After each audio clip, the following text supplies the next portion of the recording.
you the most. So don't let me, don't let me, don't let me down. Don't let me down. Don't let me down.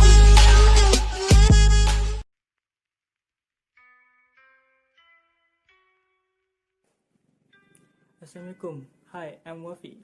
The coronavirus disease or COVID-19 is now dominating the lives of everyone and make a huge impact on society, especially economy aside from our daily life. On 31st December of 2019, the World Health Organization was formally notified about a cluster of cases of pneumonia in Wuhan City, home of 11 million people and the cultural and economic hub of central China. In the following months, it spreads to other countries with cases doubling within days. Phylogenetic analysis suggests that severe acute respiratory syndrome coronavirus 2, known as COVID-19, originated in animals, probably bats, and was transmitted to another animals before crossing into humans at the Huanan Wet Market in Wuhan City.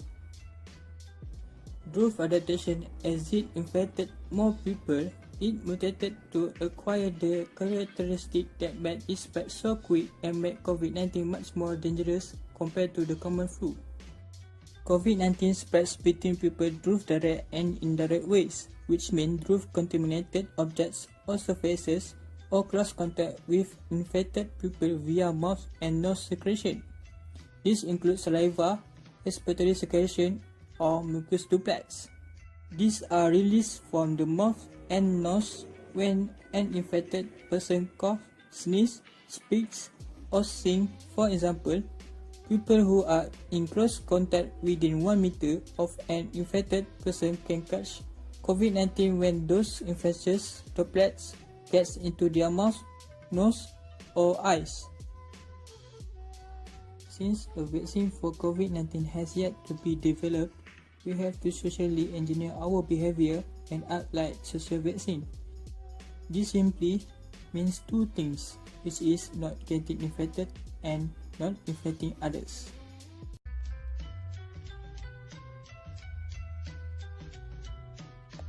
In this video, we will show you the prevention of COVID-19 infection among students at school.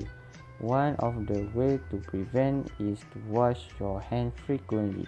By washing your hands with the right technique, you can prevent the risk to get infected. This is because your hand touch many things and also your hand exposed to the virus and germ. Without our consciousness, we tend to rub our faces with our hand, leaving the virus and germ to infect our body through our skin. This video shows you how to wash your hand using the correct technique that approved by KKM. First, you wet your hand with clean and running water and apply soap. Second, lather your hand by rubbing them together with soap and lather the back of your hand between your finger and under your nail. Third, scrub your hand for at least 20 seconds. 4. Rinse your hand well under clean running water. And lastly, dry your hand using clean towel or air to dry them. We must sanitize our hand frequently to keep our hand clean. By using the same technique, we can apply using the hand sanitizer. First, you must place the recommended amount in the palm of one hand. Second, rub your hands together, covering your entire hand, including between your fingers and nails. Last, stop rubbing in the sanitizer only once your skin is dry. Assalamualaikum. Hello, I'm Shamim. Social distancing, also called physical distancing, means keeping a safe space between yourself and other people who are not from your house. In general, 6 feet or 1 meter of separation is the distance that should be kept between people interacting within their community. The overall goal of social distancing is to increase the physical space between members of the school community to reduce unintended exposure. After school reopen, to ensure continue teaching and learning and avoid any disruptions in the functioning of the school, it is imperative that schools follow social distancing during school hours and encourage members of the school community to follow social distancing after school. How can schools practice social distancing? First, keep 1 meter of separation between students. Rearrange student desks and common seating space to maximize the space between students. For example, turn desks to face in the same direction rather than facing each other to reduce transmission. Move class outdoor requires students to remain seated. Limiting lunch to classroom instead of in common spaces like school canteen. Reduce classes or activities that occur during the school day with a high rate of mixing or contact like physical education, choir, field trips, and others. Cancelling or postponing after school activities like sports.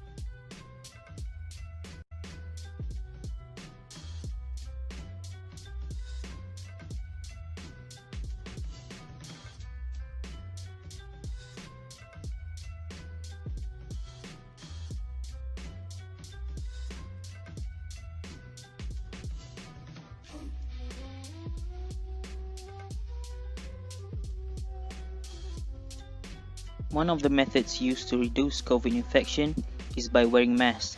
In this video, a normal surgical mask will be used as it is the most common. However, there also exist other types of masks on the market, like the simple and reusable cloth mask and the much more effective N95 mask. That said, much of what is said here is applicable to all masks. Masks are an essential tool in mankind's arsenal to defeat coronavirus. They provide a physical barrier to stop the virus from entering the human body. Although the surgical mask shown in this video only has moderate filtration efficiency, it is not the end-all be-all, as the virus is not technically airborne, but is carried by bodily fluids from the mucous glands, then moves from the infected's host body to another. As said previously, the mask prevents the virus-ridden liquids from entering the body, trapping them in its pores. In this case, any form of protection is better than none. Masks are pretty much mandatory for students and staff. Some schools even go beyond to provide students with a plastic face shield. The typical surgeon mask has a fainter and a blue side. Be worn with the blue side facing away from the face. First, stretch and wrap the elastic bands around the ears. Next, the mask has a folded section. Pull it down until it wraps over the chin. The mask also has a section with a strip of metal that should be facing up. Then, press and bend said section, conforming it to the shape of the nose. Lastly, adjust the mask to proper fitment to avoid leakage around the cheeks. To decrease risk of contamination, WHO recommends the following. Wash your hands before putting on and taking off the mask. Avoid touching your eyes, mouth and nose and face. And dispose of worn surgical masks. Don't reuse them as they are contaminated. Students can also play their part at home besides wearing masks. They should check their temperature every day before heading out for school using a thermometer. They could either check it by themselves or ask someone to help them. This information could then be recorded into a temperature logbook every time the student steps out of the house and into the world. If the reading exceeds 37.5 degrees Celsius, they should stay home and self-quarantine or seek medical care to avoid possibly spreading the virus. So with all these methods in place to prevent COVID-19 infection, it looks like students can rest assured of their safety. Now, what would schools look like if these methods were put in place? What exactly would happen? The worst case scenario begins with a very rapid rate of infections happening at school because there are no countermeasures in place to slow it down. Why is this so bad? Death. Though young children, like students, may or may not be affected seriously by the virus, the adults and the immunocompromised, the teachers, staff, and family members of students at home are at risk of infection spreading from the school. To these groups, the virus could mean much more serious complications that could cause, at best, permanent damage to the lungs and at worst, costing their lives. Healthcare services. Now that schools could act as hub for infections, many people could get sick at the same time. If the numbers get too big, the healthcare system becomes unable to handle it. there aren't enough resources like medical staff or equipment like ventilators available to help everybody. People will die untreated, and as much more healthcare workers get sick themselves, the capacity of their healthcare systems will fall down even further. If this becomes the case, horrible decisions will have to be made on who gets to live and who doesn't. The number of deaths rises significantly in such a scenario. Mental health. Much has been said recently on the pandemic's effect on mental health. Aside from the obvious stresses like loss of life of family members and losing sources of income from deaths and being laid off, there are also other factors at play here. If more infections are to occur, the government will require action to be taken in the form of lockdowns and a return to social isolation.